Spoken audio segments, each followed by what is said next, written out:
9 ذی الحج میں حج فرض کیا گیا۔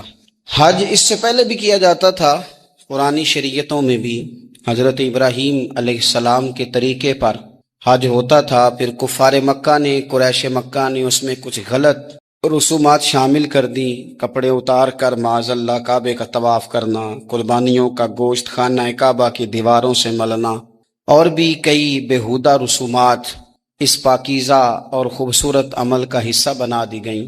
پھر 9 ذی الحج کو حج فرض ہوا۔ نبی پاک صلی اللہ تعالی علیہ وسلم نے حضرت ابو بکر صدیق کو امیر حج بنا کے رخصت فرمایا۔ دیکھیں کہاں کہاں محبوب انہیں اپنا نائب بناتے ہیں۔ اب 9 کو تو حضور نے حضرت ابو بکر صدیق کو امیر حج بنایا، اور پھر اعلان فرمایا، جہاں جہاں مسلمان آبادیاں تھیں وہاں اعلان کر دیا گیا کہ آئندہ سال رسول پاک علیہ السلام خود حج کے لیے تشریف لے جائیں گے۔ اب ایک بڑی تعداد مسلمانوں کی جمع ہونے لگی۔ ذی قعدہ کے آخری ایام میں ہزاروں کی تعداد میں لوگ مدینہ شریف میں جمع ہو گئے۔ ظہر کی نماز کی ادائیگی کے بعد سیرت نگار کہتے ہیں کہ 28 ذی قعدہ تھی، نبی پاک علیہ السلام ظہر پڑھ کے حج کے لیے نکلے، اور جہاں آج ذوالحلیفہ ہے، ابیار علی جس جگہ کو کہتے ہیں، میقات مدینہ بھی کہا جاتا ہے، وہاں اللہ کے محبوب نے پہلے رات گزاری۔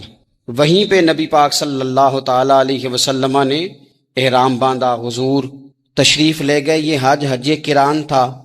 نبی پاک صلی اللہ تعالی علیہ وآلہ وسلم کے ساتھ اس طرح لوگ امڈ کے آئے، جہاں جہاں سے لوگ تھے مسلمان وہ سارے جمع ہوئے حضور کے ساتھ اللہ کی بارگاہ میں حاضر ہونے کے لیے۔ 1,40,000 صحابہ، یہ ایک ہی دفعہ صحابہ کا اتنا بڑا مجمع جمع ہوا ہے، ایک ہی دفعہ۔ اور حضور علیہ السلام کی خواہش تھی کہ یہ سارے لوگ وہاں پہنچیں۔ محبوب کریم علیہ السلام 4 ذی الحج کو حضور علیہ السلام نے طواف کیا، صفا مروہ کیا، احرام نہیں کھولا، قربانیاں ساتھ تھیں، چونکہ یہ حج قران تھا۔ اللہ کے رسول صلی اللہ تعالی علیہ وآلہ وسلم نے پھر 8 ذی الحج کو ظہر کی نماز جا کے منا کے میدان میں ادا کی۔ 9 ذی الحج کو مسجد نمرہ کے پاس کوہ صبیر پر جب سورج کی کرنیں چمکیں، قربان جائیں کیا نظارہ ہوگا۔ لبیک لبیک کی صدا آ رہی ہے، دیکھ کون رہے ہیں؟ مدینے والے محبوب صلی اللہ علیہ وسلم۔ حضور اس لشکر حسن کو لے کر، اس نور بھرے قافلے کو لے کے، یہ کون ہیں جو حضور کے ساتھ سارے نکلے ہیں؟ یہ کون ہیں سارے؟ یہ وہ فیروز بخت سعادت مند لوگ ہیں کہ ان میں سے جس نے ایک دفعہ بھی ایمان کی حالت میں حضور کو دیکھا اور پھر خاتمہ بالخیر بالایمان کے ساتھ دنیا سے رخصت ہوئے، یہ وہ لوگ ہیں کہ ولی اگر 60 سال بھی سارا دن روزہ رکھے، ساری رات نفل پڑھے، ہر برائی سے بچے، لیکن پھر بھی کسی صحابی کے قدموں کی خاک تک کو نہیں پہنچ سکتا۔ اور صحابی زیارت سے بنتا ہے، ولی عبادت سے بنتے ہیں۔ نبی پاک صلی اللہ تعالی علیہ وسلم کے وہ سارے صحابہ کون ہیں؟ الصحابہ النجوم، یہ حضور کی چاروں جانب یہ چمک رہے ہیں، انہیں خود میرے نبی پاک نے ستارے فرمایا ہے۔ ایک سمت علی، ایک سمت عمر، صدیق ادھر، عثمان ادھر، ان جگمگ جگمگ تاروں میں بھلا مہتاب کا عالم کیا ہوگا؟ اور ہر کوئی فدا ہے بن دیکھے تو پھر دیدار کا عالم کیا ہوگا؟ تو نبی پاک صلی اللہ علیہ وسلم نے یہ وہ موقع تھا 9 ذی الحج میدان عرفات، حضور صلی اللہ علیہ وسلم نے ظہر کی نماز ادا فرمائی، اور پھر کچھ توقف کے بعد حضور کے لیے اونٹنی پر کجاوا سجایا گیا۔ حضور اپنی کسوا نامی اونٹنی پر سوار ہوئے، میرے محبوب نے خطبہ دینے کا ارادہ فرمایا۔ رب کریم نے ارشاد فرمایا، الیوم اکملت لکم دینکم، آج میں نے تمہارے لیے تمہارا دین مکمل کر دیا ہے، مکمل ہو گیا دین، اس کے بعد کوئی اور دین نہیں آئے گا۔ اس آیت نے بتا دیا کہ حضور آخری نبی ہیں، دین مکمل ہو گیا، اب کسی اور پیغمبر کی، رسول کی، دین کی، کتاب کی ضرورت باقی۔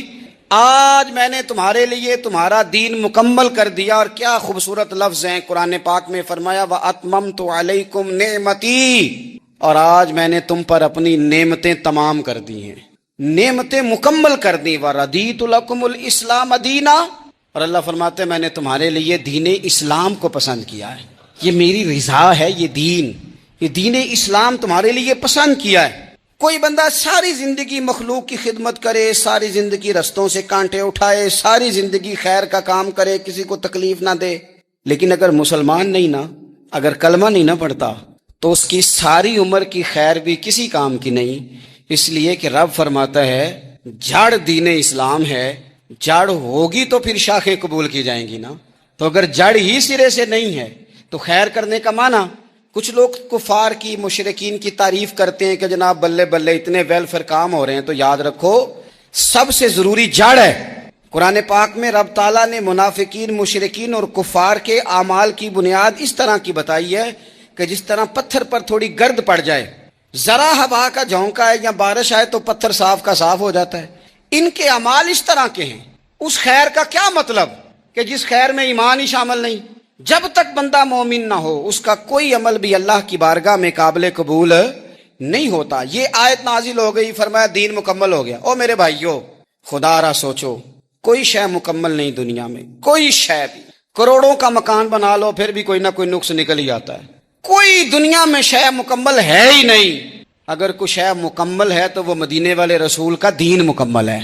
مکمل، جب ہم کہتے ہیں نا مکمل دین، تو لوگ سمجھتے ہیں تو شاید سادی سی بات ہے، یہ وہ والی بات ہے جو دنیا میں کہیں نہیں پائی جاتی۔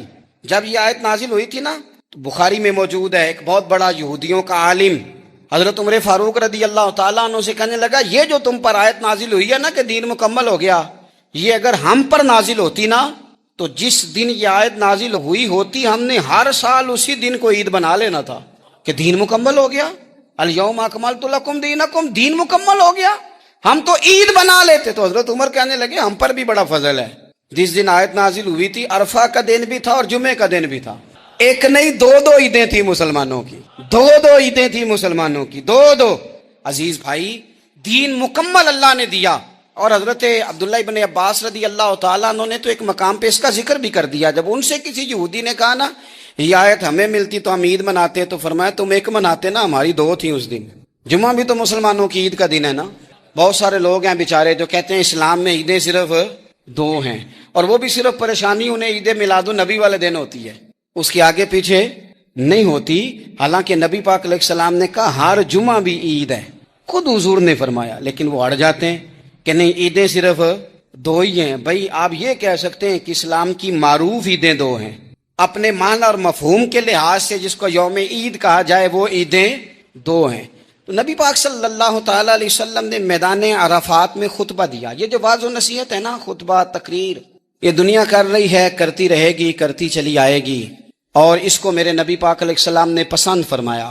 خیر کی بات کرنے والے کو حضور نے دعا دی۔ محبوب فرمانے لگے اللہ جو میری حدیثیں یاد کر کے آگے پہنچائے اس کے چہرے کو تر و تازہ رکھنا۔ یہ ابلاغ دین بہت بڑی بات ہے اگر کوئی خلوص نیت سے کرے۔ لیکن کائنات ارضی میں وہ جو حضور کا خطبہ حجۃ الوداع ہے، وہ دستور ہے، وہ منشور ہے۔ انسانی حقوق پر اس سے بڑا چارٹر نہ پہلے کبھی تھا نہ قیامت تک دوبارہ بن سکتا ہے۔ اس کو خطبہ حجۃ الوداع کیوں کہتے ہیں؟ ایک تو مطلب یہ کہ حضور نے یہی آخری حج کیا، اور دوسری بات یہ تھی کہ اس خطبے کے تھوڑے ہی عرصے بعد میرے نبی پاک نے وصال ظاہری فرمایا، اور اس خطبے کو رسول پاک صلی اللہ تعالیٰ علیہ وسلم نے شروع کہاں سے فرمایا؟ یہ خطبہ دیکھیں شروع کہاں سے ہو رہا ہے۔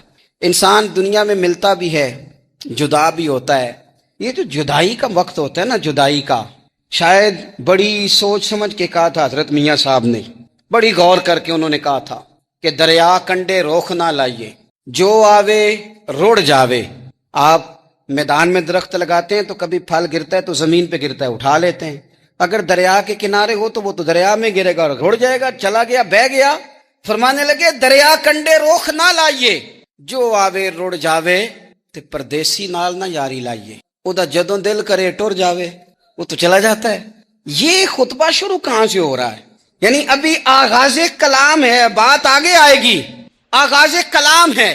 میں کہہ چکا ہوں ولی شاید عبادت کر کے بنے، تقوی اختیار کر کے بنے، ولی اللہ کی حرام کردہ ہر شے سے اجتناب کر کے بنے، وہ جس میں شبہ ہے اس سے بھی بچے تو پھر ولی بنے۔ لیکن صحابی تو حضور کی زیارت سے بنتا ہے نا، نبی پاک کی زیارت سے بنتا ہے، اور صحابہ تو وہ صحابہ تھے جن کی ہر صبح عید ہوتی تھی، خدا کا قرب حاصل تھا، نبی کی دید ہوتی تھی۔ وہ تو اس طرح کا ماحول تھا کہ نبی پاک نے فرمایا حضرت ابو ہریرہ سے یہیں بیٹھے رہتے ہو، تھوڑا ذرا کبھی کوئی کام بھی کر لیا کرو،